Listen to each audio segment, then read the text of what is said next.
Shalom, Bapak Ibu Saudara-saudari yang dikasihi dan mengasihi Tuhan. Kita bersyukur hari ini Tuhan memberkati kita. Sebelum kita membaca merenungkan firman Tuhan, mari kita berdoa. Tuhan, terima kasih. Kami bersyukur hari ini Engkau memberkati kami. Terima kasih sepanjang bulan Oktober Engkau berkati kami, Engkau memelihara, menyertai. Dan saat ini kami memasuki bulan November, bulan yang baru. Kami percaya berkat Tuhan senantiasa baru di dalam hidup kami. Kami akan baca firman-Mu, berfirmanlah dan biarlah kami mengerti apa yang menjadi kehendak-Mu di dalam hidup kami. Kami berdoa di dalam nama Tuhan Yesus Kristus. Haleluya. Amin. Ayat firman Tuhan terambil dari 1 Timotius 1 ayat yang kedua. Kepada Timotius, anakku yang sah di dalam iman, anugerah, rahmat, dan damai sejahtera dari Allah Bapa dan Kristus Yesus Tuhan kita.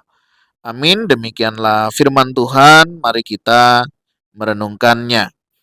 Tema renungan kita hari ini, kasih karunia, rahmat, dan damai sejahtera. Bagaimana kita berdoa bagi keluarga dan teman-teman kita itu penting. Tidak ada cara yang lebih baik untuk berdoa bagi seseorang daripada mengikuti teladan yang ditemukan di Alkitab. Paulus seringkali memohon kepada Tuhan pemberian khusus bagi orang-orang yang ia pedulikan. Untuk Timotius, Paulus memohonkan kasih karunia, rahmat, dan damai sejahtera. Kasih karunia adalah pemberian yang tidak selayaknya diterima yang diberikan Bapa kepada anak-anaknya. Tuhan berelasi dengan kita hanya karena kasih karunia-Nya. Kasih karunia-Nya menyediakan keselamatan meskipun kita pantas mengalami kehancuran. Dalam Efesus 2 ayatnya yang ke-8. Anugerahnya memberkati kita dengan kekayaan surga. Anugerahnya memberi kedamaian di masa-masa sukar. Anugerahnya memberi kebaikan bagi kita setiap hari. 1 Timotius 1 ayat yang ke-14. Rahmat dialami ketika Tuhan menahan hukuman yang pantas kita terima karena keberdosaan kita. Konsekuensi dosa kita adalah maut. Tetapi Yesus menebus hukuman itu bagi kita. Roma 6 ayat yang ke-23. Tuhan itu panjang sabar dan menunda menjatuhkan hukuman kepada kita, supaya kita memiliki kesempatan untuk bertobat dan menerima keselamatan. 2 Petrus pasal yang ketiga ayatnya yang ke-9. Damai sejahtera adalah kondisi hati dan pikiran yang kita alami ketika kita meyakini anugerah dan rahmat Tuhan kepada kita.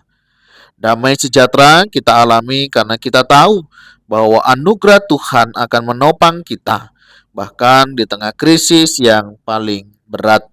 Efesus 4 ayatnya yang ke-7.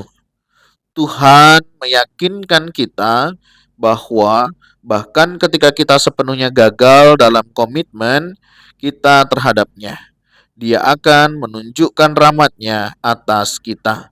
Kepastian ini memberi kita damai sejahtera. Bagaimana kita berdoa bagi orang-orang yang kita pedulikan? Tidak ada permohonan yang lebih baik daripada meminta Tuhan memberi mereka anugerah, rahmat, dan damai sejahteranya yang melimpah. Tuhan, terima kasih untuk berkat-Mu hari ini. Kami mau berdoa untuk orang-orang yang kami kasihi dan yang mengasihi kami. Kiranya kasih karunia, rahmat, dan damai sejahtera turun atas kami. Dalam nama Tuhan Yesus Kristus kami berdoa. Amin. Bapak Ibu Saudara, demikianlah renungan kita hari ini. Kiranya Tuhan Yesus memberkati kita sekalian. Shalom.